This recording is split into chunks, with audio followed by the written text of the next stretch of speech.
ये तब इंग्लैंड जो है नारोवाल लगन लगा पूरा लगन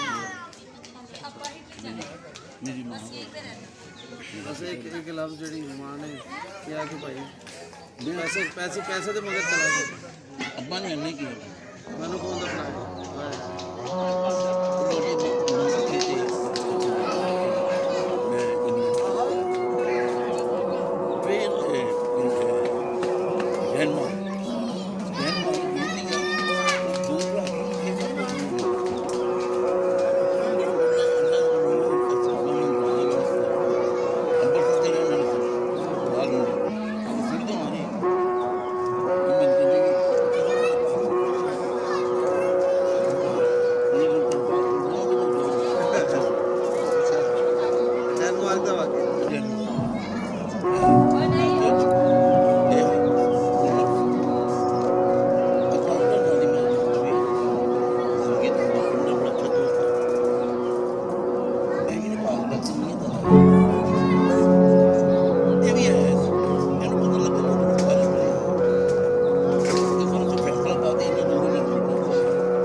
लेकिन आपके साथ प्यार भी था काफ़ी। हाँ जी, पिछले दिनों में वज़ीर अब्दुल साहब का इंतकाल हुआ तो वहाँ एक उन्होंने किया था प्रेस क्लब। में, तो वहाँ मुझे मिले हैं, मेरे साथ बैठे मुझे कहते हैं यार क्या बात, तो बहुत सीरियस है। और मैं कहने यार बस मुझे ऐसी बातें करने लगा जिससे मेरा दिल बहने लगा। आज मैं आपको तो छेड़ भी रहे थे बड़ी, आपने काफ़ी सिंगरों को इंट्रोड्यूस किया, आपको छेड़ रहे थे प्रेस क्लब में। वो यादगार फंक्शन रह गया। तो काम के हवाले से बताएं, आपने इकट्ठे भी काम किया।